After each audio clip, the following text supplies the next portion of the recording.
Hello నమస్తే. Trump లాంటి ఒక నాయకుడిని ప్రపంచం చూసి ఉండదు ఇప్పటికి. ఆ స్థాయిలో స్థిమితం లేని నిర్ణయాలు, ఆ స్థాయిలో కాంట్రోవర్షియల్ స్టేట్మెంట్స్ ఇచ్చిన నాయకుడిని ఖచ్చితంగా ప్రపంచం చూసుండదు. ఇరాన్‌తో అమెరికా యుద్ధం ముగిసిందనుకున్న వేళ, ముగిసిందేంటో సంతకాలు చేసుకొని 60 రోజుల్లో సమస్యలన్నీ పరిష్కారం చేసుకుంటాం, శాశ్వత ఒప్పందం చేసుకుంటామంటూ 2 దేశాలు మాట్లాడుకున్న తరువాత ఇరాన్ పైన అమెరికా ఎవరి కోసమైతే యుద్ధం మొదలుపెట్టిందో ఇజ్రాయెల్ కోసం, అటువంటి ఇజ్రాయెల్ లెబనాన్ పైన దాడులు మొదలుపెట్టింది. ఒప్పందం ఇరాన్‌కి, అమెరికాకి మధ్యనే తప్ప దీంతో ఇజ్రాయెల్‌కి సంబంధం లేదు అంటూ ఇజ్రాయెల్ ప్రకటించింది.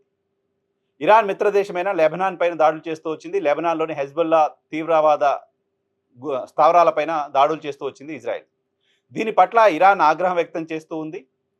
దీనికి నిరసనగా హర్మోజ్‌ని మూసేస్తామంటూ ప్రకటించింది, మూసేసింది కూడా. స్విట్జర్లాండ్‌లో శాంతి చర్చలు ప్రారంభమయ్యాయి. పాకిస్తాన్ మధ్యవర్తిత్వంలో ఇరాన్, అమెరికా మధ్య చర్చలు కూడా ప్రారంభమయ్యాయి. ఈ చర్చలు జరుగుతున్న సందర్భంగానే, చర్చలు మొదలైన రోజే ట్రంప్ ఇరాన్‌కి వార్నింగ్ ఇస్తూ వచ్చారు.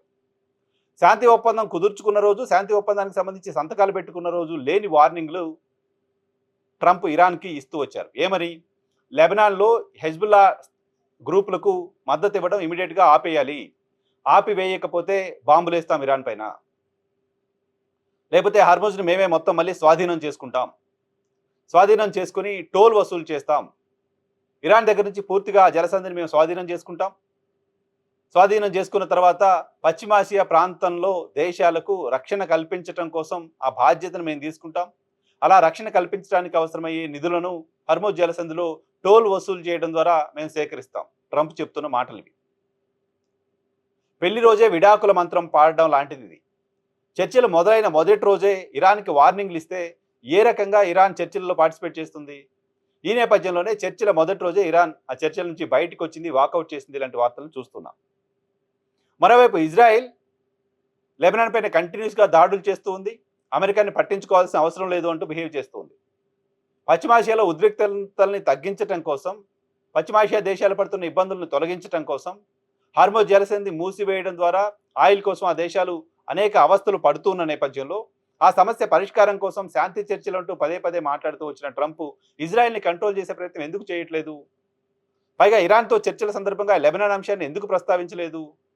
అంతా అయిపోయి ఓ 14-15 అంశాలపైన మీరు మాట్లాడుకోవాలనుకున్న తర్వాత, మాట్లాడుకోవడం మొదలుపెట్టిన తర్వాత అప్పుడు ఇజ్రాయెల్కి సంబంధించిన ప్రయోజనాలు, అప్పుడు మళ్ళీ లెబనాన్లో దాడులు, ఇవన్నీ అమెరికాకి ఎందుకు గుర్తొస్తున్నాయి?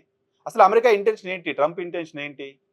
ఒక అగ్రరాజ్యం, ప్రపంచానికి మేము పెద్దన్నగా చెప్పుకుంటున్న రాజ్యం ఇంత స్థిమితం లేని నిర్ణయాలు తీసుకుంటుందా?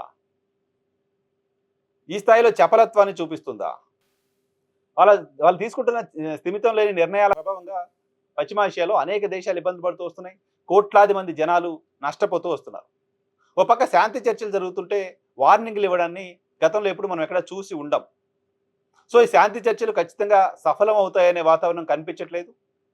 శాంతి చర్చల్లో ఇరాన్ పెట్టిన ప్రధానమైన కండిషన్స్లో కూడా కండిషన్ ఉంది. శాంతి చర్చలు జరుగుతున్న సందర్భంగా మాపై దాడులు చేయకూడదు. శాంతి చర్చలు జరుగుతున్న సందర్భంగా మళ్ళీ బాంబులు వేయడం లాంటివి, హర్ముజ్ పైన పెత్తనం చేసే ప్రయత్నం చేయడం లాంటివి చేయకూడదు అంటూ ఇరాన్ ఒక కండిషన్ పెట్టింది. దానికి అమెరికా ఒప్పుకుంది. ఆ కండిషన్కి ఒప్పుకున్న తర్వాత చర్చలు జరుగుతున్న సందర్భంలో మళ్ళీ ఏ రకంగా దాడులు చేస్తుంది ఇజ్రాయెల్, దాన్ని ఏ రకంగా సమర్థిస్తుంది అమెరికా అనే ప్రశ్నకి ఆన్సర్ లేకుండా పోయింది. అదే సమయంలో హర్ముజ్ని మూసేస్తా ఉంటూ ఇరాన్ ప్రకటించింది. సో మొత్తం ప్రయత్నాలు మళ్ళీ మొదటికి వచ్చాయి.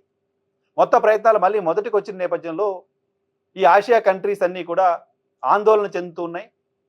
యుద్ధం ముగిసింది, ఆయిల్కి సంబంధించిన ఇబ్బందులు మనకు ఉండవు, ఆర్థిక వ్యవస్థ ఇబ్బందులు పడే పరిస్థితి ఉండదు అని భావిస్తున్న సందర్భంలో అటువంటి ఆనందాన్ని కొన్ని గంటలు కూడా లేకుండానే అటు ఇరాన్, ఇటు ట్రంప్ బిహేవ్ చేస్తున్న విధానం ఈ ప్రాంతంలో ఉద్రిక్తతల్ని మరింత పెంచుతోంది, ఆందోళనని మరింత పెంచుతోంది.